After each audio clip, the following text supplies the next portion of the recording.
Leroy worked as a mechanic and often returned home late, driving along isolated roads on the Navajo Nation. On a November night in 2005, around 1 a.m., he was driving his old Jeep on a dirt road near Chindle, heading home after repairing a tractor at a nearby ranch. The night was moonless, with the Jeep's headlights being the only source of light, illuminating patches of the desert landscape. Suddenly, the engine began to sputter, and the radio, playing a local station, crackled and went silent. Leroy pulled over to check the engine, but stepping out of the vehicle, felt the air grow heavy, the silence almost tangible. His attention was drawn to a strange smell, sharp, like a mix of rotting flesh and wet earth. Then he heard a sound, like the crunch of gravel, as if someone was slowly walking along the roadside. Leroy shone his flashlight toward the sound and caught a glimpse of a shadow, moving too quickly for a human. He shouted, "Who's there?" But in response, he heard his own voice,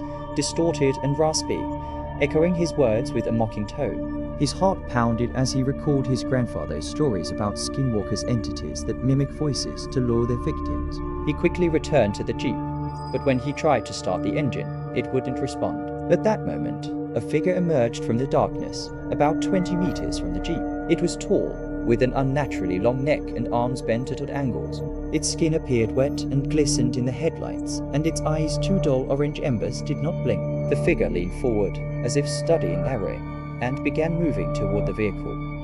Not walking, but gliding across the ground. In a panic, Leroy pulled out a small pouch of cedar ash, which he always carried on his grandfather's advice, and threw it toward the figure, shouting a protective Navajo prayer. The figure froze, let out a low animalistic growl, and retreated into the darkness, vanishing as suddenly as it had appeared. With difficulty, Leroy started the engine and sped home, not daring to look back. Upon reaching his house, he discovered that his Jeep was covered in strange scratches, resembling claw marks, though the paint remained intact. The next morning, he returned to the site with his brother and found a circle of stones that hadn't been there before, along with a bundle of black feathers tied with red thread, an object locals said could be ritualistic.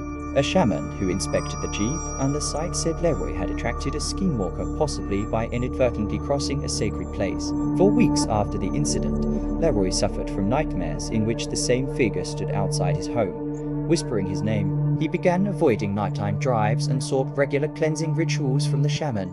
However, he claimed to sometimes feel a presence in his home, cold drafts, whispers, and the sensation of being watched. 6 months later, Leroy moved to Phoenix, hoping distance would protect him, but rumors persisted that he continued to see strange shadows in his rearview mirror.